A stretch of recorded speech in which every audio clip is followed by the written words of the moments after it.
Le 4 à la suite, ils ne sont plus que 3. Ils viennent de se qualifier. Bruno, Janine et Olivier. Bruno, délégué médical dans un labo pharmaceutique, gastronome, gourmand aussi, il nous l'a avoué tout à l'heure. Janine, l'un de ses points de force, l'histoire, l'un de ses points forts, je le dis bien parce qu'elle nous a montré tout à l'heure qu'elle en avait beaucoup d'autres lors du 9 points gagnant. Et Olivier, notre champion, qui joue pour une deuxième victoire.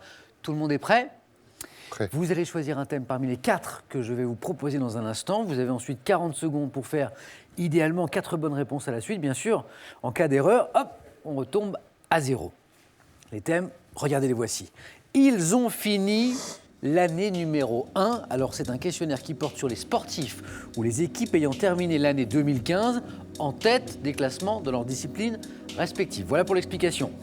Deuxième thème, les plantes épineuses. Troisième, les 1001 nuits. Et puis le thème mystère, bien sûr, comme tous les jours. Thème mystère que vous pouvez découvrir dès maintenant, vous, téléspectateurs de Questions pour un champion, sur Internet, sur Twitter, hashtag QPUC.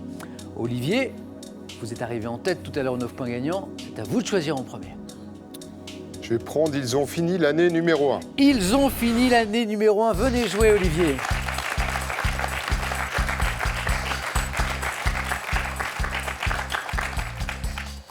Et on va parler de sport avec vous, et pour cause, hein, vous aimez bien le sport, Olivier, en tant que, bien.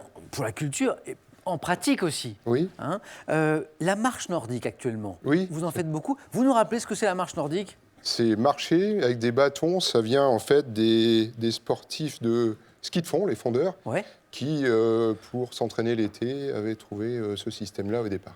Olivier, ils ont fini l'année numéro 1. C'est tout le mal que je vous souhaite de terminer numéro 1 également ce soir. Prêt ? Prêt, Samuel. Top. Quel joueur de tennis serbe a achevé l'année 2015 à la première place ? Djokovic. Oui. Dans quel sport la néerlandaise Anna van der Breggen a-t-elle terminé la saison sur route à la première place mondiale ? Cyclisme. Oui. Quelle équipe nationale de football entraînée par Mark Wilmots a terminé l'année Belgique. 2015 ? Oui. Fin 2015. Quelle équipe de basket californienne était en tête de la conférence ouest de la Los NBA ? Angeles Clippers. C'est non.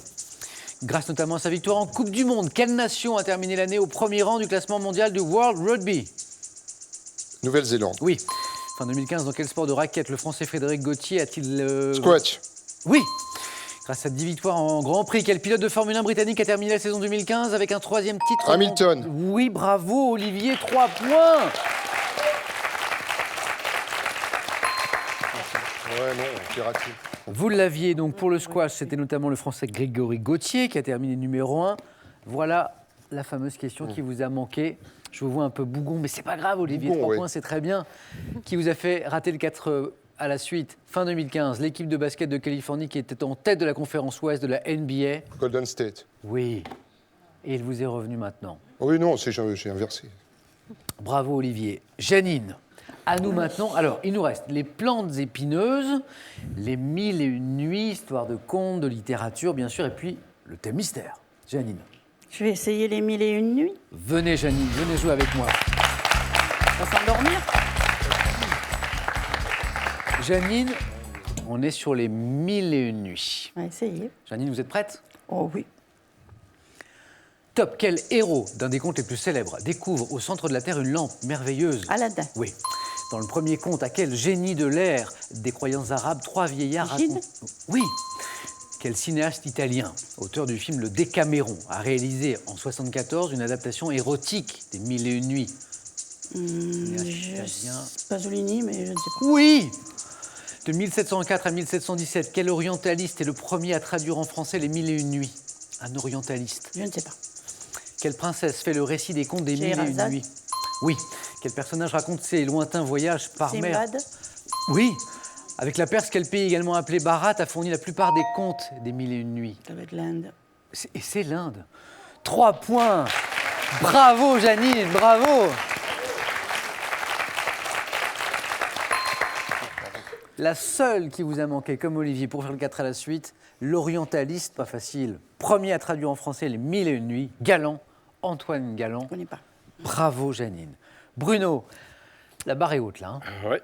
On a eu 2 sérieux candidats. Bruno, il nous reste les plantes épineuses ou le thème mystère. Je tente le thème mystère. Venez Bruno. Merci. Suspense. Suspense. Vous êtes bon en géographie ? Non, peu. On verra bien. Cours d'eau français. Ah oui, Donc c'est de la géographie, c'est du patrimoine aussi. Ouais. Donc cours d'eau français. Prêt Bruno? prêt. Top. Quelle rivière du sud-ouest de la France naît de la réunion de la Dore et de la Donne? La Dordogne. Ouais. Quelle rivière de l'est de la France, naissant près de Mout, dans le Jura, arrose Besançon? L'île sur le Doubs. Le Doubs, ouais. Quel fleuve côtier du Finistère traverse la ville de Quimper pour déboucher dans l'Atlantique à Bénodet? Fleuve côtier du Je sais pas. Finistère. Quel fleuve côtier de la Saintonge, possédant un estuaire propice à l'ostréiculture, se jette dans l'Atlantique à Marennes? À Marennes, fleuve côtier? Oléron. Non. Quelle rivière du bassin parisien arrose Clamecy, Auxerre et Sens? Vous l'avez? L'Aube. Non. Quelle rivière du centre-ouest de la France traverse les villes de Limoges et de Châtellerault? Ah, ouais. Peut-être?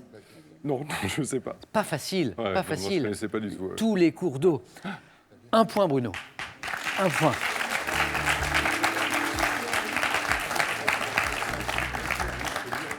C'est la Vienne qui Ah, la traverse Vienne, oui. Limoges, Châtellerault. Cette rivière de l'est de la France qui arrose Besançon. Le Doubs. Oui, vous l'avez Oui, retrouvé il est sur le juste Doubs, je l'ai après. cherché. Ouais, ouais. Ce fleuve côtier du Finistère qui traverse la ville de Quimper, l'Audet, plus difficile, et le petit fleuve côtier de la Saintonge qui se jette dans l'Atlantique à Marennes, la Seudre. Oula. La Seudre.